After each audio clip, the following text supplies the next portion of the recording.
Hello, this is Crystal Stanich, and thank you for joining me for this week's First Chapter Friday. This week I will be reading William Goldman's The Princess Bride. Hope you enjoy.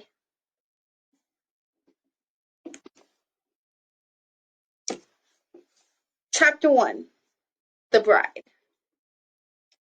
The year that Buttercup was born, the most beautiful woman in the world was a French scullery maid named Annette. Annette worked in Paris for the Duke and Duchess de Guiche, and it did not escape the Duke's notice that someone extraordinary was polishing the pewter. The Duke's notice did not escape the notice of the Duchess, either, who was not very beautiful and not very rich, but plenty smart. The Duchess set about studying Annette and shortly found her adversary's tragic flaw: chocolate. Armed now, the Duchess set to work. The Palace de Guiche turned into a candy castle. Everywhere you looked, bonbons. There were piles of chocolate-covered mints in the drawing rooms, baskets of chocolate-covered nougats in the parlors. Annette never had a chance. Inside a season, she went from delicate to whopping, and the Duke never glanced in her direction without sad bewilderment clouding his eyes. Annette, it might be noted, seemed only cheerier throughout her enlargement. She eventually married the pastry chef, and they both ate a lot until old age claimed them. Things, it might also be noted, did not fare so cheerily for the Duchess. The Duke, for reasons passing understanding, next became smitten with his very own mother-in-law, which caused the Duchess ulcers. Only they didn't have ulcers yet. More precisely, ulcers existed, people had them, but they weren't called ulcers. The medical profession at the time called them stomach pains, and felt the best cure was coffee, dolloped with brandy twice a day until the pain subsided. The Duchess took her mixture faithfully, watching through the years as her husband and her mother blew kisses at each other behind her back. Not surprisingly, the Duchess's grumpiness became legendary, as Voltaire had so ably chronicled, except this was before Voltaire. The year Buttercup turned 10, the most beautiful woman lived in Bengal, the daughter of a successful tea merchant. This girl's name was Eleuthera, and her skin was of a dusky perfection unseen in India for 80 years. There have only been 11 perfect complexions in all of India since accurate accounting began. Eleuthera was 19 the year the pox plague hit Bengal. The girl survived, even if her skin did not. When Buttercup was 15, Adela Tyrrell of Sussex, on the Thames, was easily the most beautiful creature. Adela was 20, and so far did she outdistance the world that it seemed certain she would be the most beautiful for many, many years. But then one day, one of her suitors, she had 104 of them, exclaimed that without question, Adela must be the most ideal item yet spawned. Adela, flattered, began to ponder on the truth of the statement. That night, alone in her room, she examined herself pore by pore in her mirror. This was after mirrors. It took her until close to dawn to finish her inspection, but by that time it was clear to her that the young man had been quite correct in his assessment. She was, through no real faults of her own, perfect. As she strolled through the family rose gardens, watching the sun rise, she felt happier than she had ever been. Not only am I perfect, she said to herself, I am probably the most perfect person in the whole long history of the universe. Not a part of me could stand improving.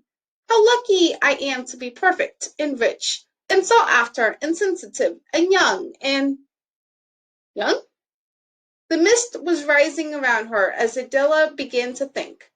Well, of course I'll always be sensitive, she thought, and I'll always be rich. But I don't quite I'm going to manage to always be young? And when I'm not young, how am I going to stay perfect? And if I'm not perfect, well, what else is there? What indeed? Adela furrowed her brow in desperate thought. It was the first time in her life her brow had ever had to furrow, and Adela gasped when she realized what she had done, horrified that she had somehow damaged it, perhaps permanently.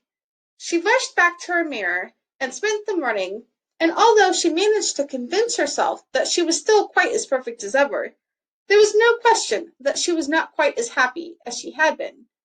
She had begun to fret. The first worry lines appeared within a fortnight, the first wrinkles within a month, and before the year was out, creases abounded.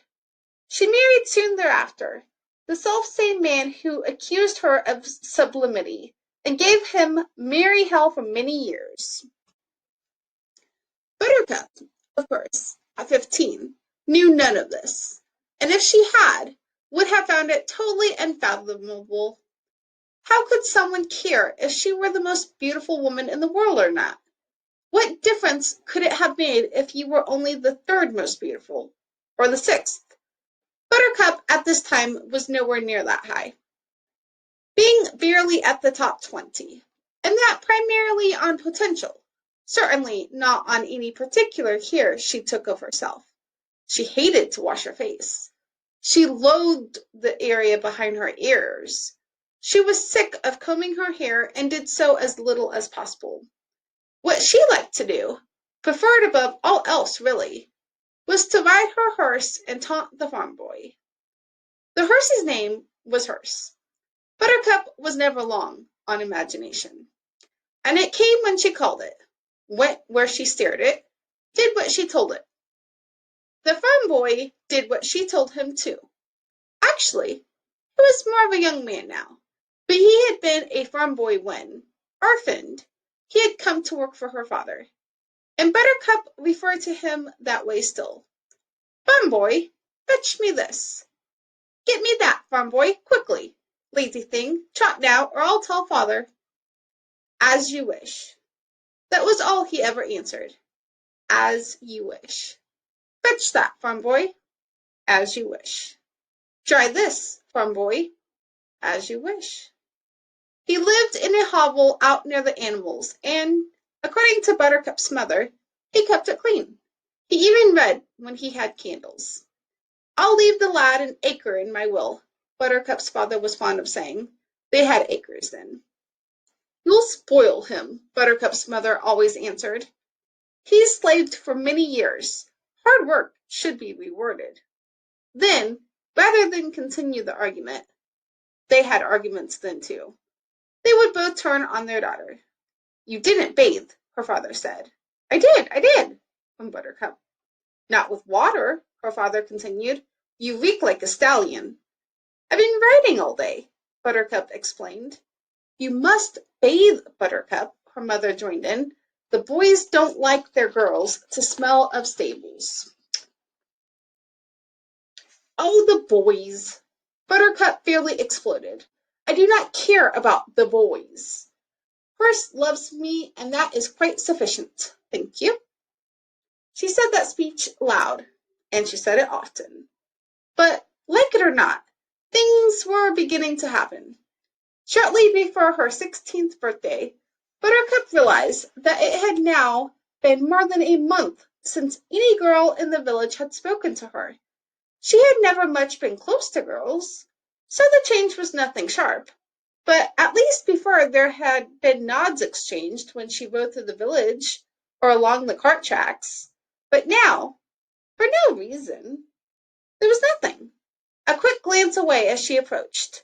That was all. Buttercup cornered Cornelia one morning at the blacksmith's and asked about the silence. I should think, after what you've done, you'd have the courtesy not to pretend to ask, came from Cornelia. And what have I done? What? What? You've stolen them. With that, Cornelia fled. But Buttercup understood. She knew who them was. The boys. The village boys. The beef-witted, feather-brained, rattle-skulled, clod-pated, dim-dommed, noodle-noggined, sap-headed, lunk-knobbed boys.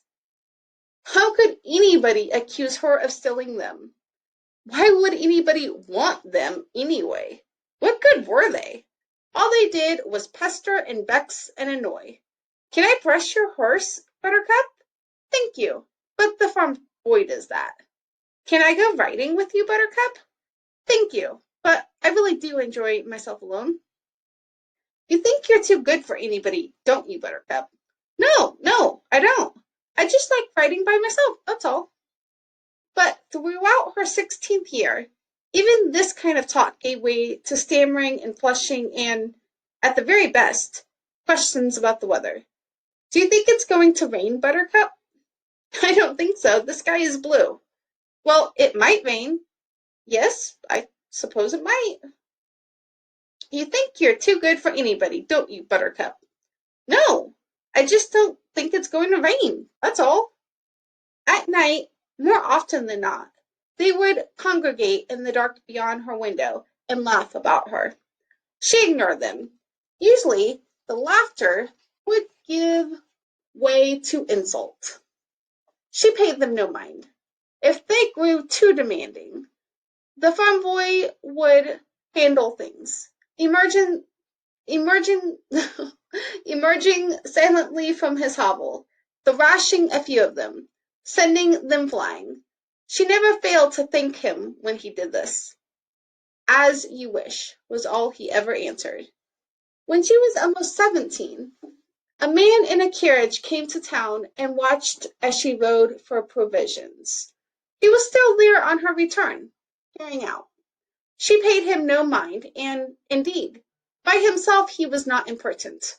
But he marked a turning point. Other men had gone out of their way to catch sight of her. Other men had even ridden 20 miles for the privilege, as this man had. The importance here is that this was the first rich man who had bothered to do so, the first noble. And it was this man, whose name is lost to antiquity, who mentioned Buttercup to the Count. The land of Florin was set between where Sweden and Germany would eventually settle. This was before Europe. In theory, it was ruled by King Lothrin and his second wife, the Queen. But in fact, the king was barely hanging on, could only rarely tell day from night, and basically spent his time in muttering. He was very old. Every organ in his body had long since betrayed him, and most of his important decisions regarding Florin had a certain arbitrary quality that bothered many of the leading citizens. Prince Humperdinck actually ran things. If there had been a Europe, he would have been the most powerful man in it. Even as it was, nobody within 1,000 miles wanted to mess with him. The Count was Prince Humperdinck's only confidant. His name was Rugen, but no one needed to use it. He was the only count in the country. The title having been bestowed by the prince as a birthday present some years before. The happening taking place, naturally, at one of the Countess's parties. The Countess was considerably younger than her husband. All of her clothes came from Paris. This was after Paris. And she had superb taste. This was after taste, too, but only just. And since it was such a new thing, and since the Countess was the only lady in all Florence to possess it, is it any wonder she was the leading hostess of the land? Eventually, her passion for fabric and face paint caused her to settle permanently in Paris, where she ran the only salon of international consequence. For now, she busied herself with simply sleeping on silk, eating on gold, and being the single most feared and admired woman in Florini's history.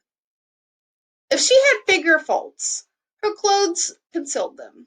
If her face was less than divine, it was hard to tell when she got done applying substances. This was before glamour. But if it hadn't been for ladies like the Countess, there would never have been a need for its invention. In sum, the Rugans were a couple of the week in Florin and had been for many years. And that is the beginning of the first chapter of William Goldman's The Princess Bride. If you would like to know what happens next, please check out this title on the Hoopla app. Thank you and have a great day.